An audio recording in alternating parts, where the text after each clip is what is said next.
now we say that this is what the order goes on to say: use of force policies have to be at minimum in accordance with all of the local laws. This is a big one. So I've seen some disparity here. I've seen some arguments on Twitter. So this is the chokehold portion of the executive order. State or local law enforcement use of force policies prohibit the use of chokeholds in a physical maneuver that restricts an individual's ability to breathe for the purposes of incapacitation, except in those situations where the use of deadly force is allowed by law. All right, so let's break this one down a little bit because I've got a lot of opinions on this chokehold thing. Now, I put it in green because I do like the idea that law enforcement is getting more training, more expertise around this one particular move of the chokehold. And you saw here in this executive order, they're talking about a chokehold that reduces an individual's ability to breathe for the purposes of incapacitation. Okay, so there's two types of things that really can happen when you are choking somebody. And they're two very distinct things, right? On the one hand, you can choke somebody and you can be impinging on their air pipe, and it's going to cause that to collapse, and they are going to suffocate. They cannot breathe because there's so much pressure here that they can't get any air into their lungs, down through their trachea, in through their mouth, through their trachea, into their lungs. That's one way that you can choke somebody and kill somebody. It's very dangerous to do it that way. But there is another type of chokehold or neck restraint, and it doesn't have the same level of danger. It's just a regular sort of a chokehold. We do this in Brazilian Jiu-Jitsu. You've seen it in the UFC. You know what this feels like, many of you.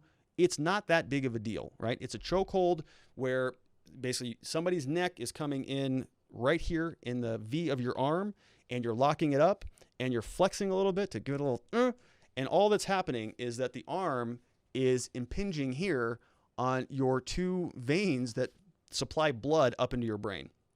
And you respond to that very quickly, right? I've been choked out many, many times, and I'm still alive. I'm still kicking. And so in my opinion, I don't think that is necessary to remove from law enforcement's arsenal.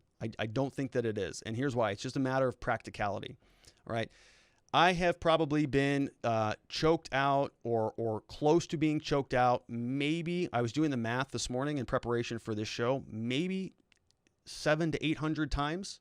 Okay. I wrestled and I did mixed martial arts for about 6 years. And I was doing the math, and I said, okay, if I get choked out about once every practice session, and I was going to practice sessions about 5 days a week for about 6 years, probably in the ballpark of 500 to 800 times, I've had somebody else's arms around my neck to choke me out easily in that ballpark, a lot.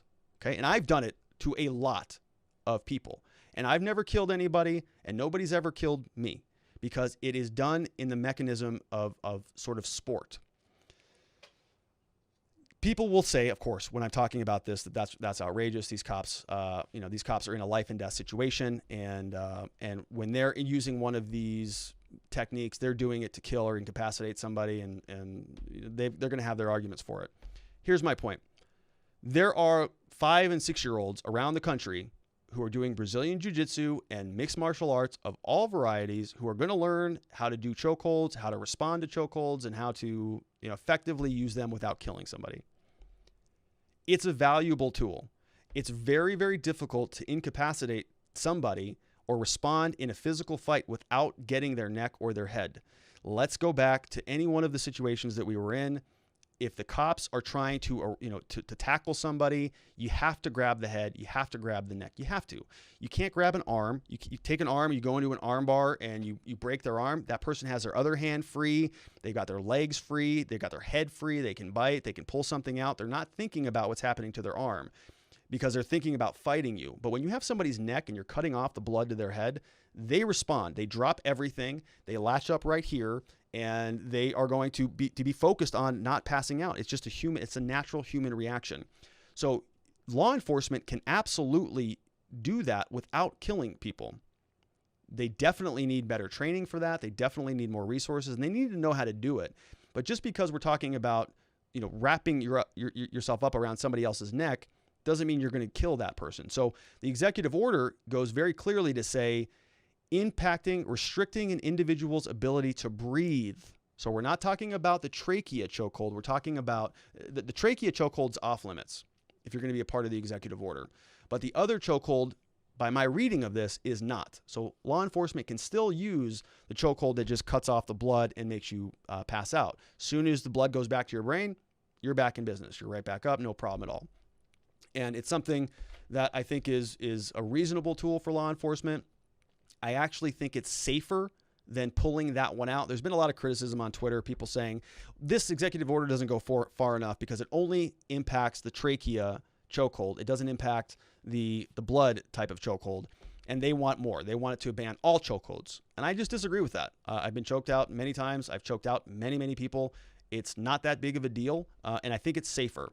If you take that tool out of law enforcement arsenal, I think you're going to have more shootings. I think a cop is not going to be able to respond. If they can't grab somebody's neck and take them down to the ground, if they're just fighting on limbs, if they're trying to do takedowns, if they're trying to punch somebody into the point of submission. I mean, if you can't choke somebody out, what are you going to do? You're either going to shoot them, tase them, or beat them because you're out of options. There are no more options. So there's a lot of naysayers on Twitter who were saying, yeah, this doesn't go far enough. It should be all chokeholds. There should be no use of force and all that stuff. I just totally disagree. I've been choked out. I know it is a pretty safe maneuver. And if these cops could do it safely, I'm okay with that. I think it's actually going to cause them to use their weapons less, use their tasers less, injure people less, and it's a valuable tool to them. So then the other response to that is that law enforcement is not a sport. It's not that type of a situation. When you're in a battle in law enforcement, you're just out there to kill each other. Well, I can tell you this. I've wrestled many black belts. I've wrestled people who are far more talented than I am, and they never killed me or got even close to that. My point being that if you are somebody who is well-trained and well-practiced, you can get into a situation like that and you can totally control the situation without having to kill somebody. You know that you're operating on a higher plane. These cops are operating on a higher plane. They don't have to pull their guns out. They know that they've got better training. They've got self-defense training. They can do these things in a way that is not going to result in death or harm. But they do need some more training on that. And if they're not competent in that, they shouldn't be using them, and they should be behind a desk. And really, that's kind of across the board. Why are people who are not qualified to be doing any sort of police enforcement, why are they out on the streets? It's a big part of it. That's my rant on chokeholds.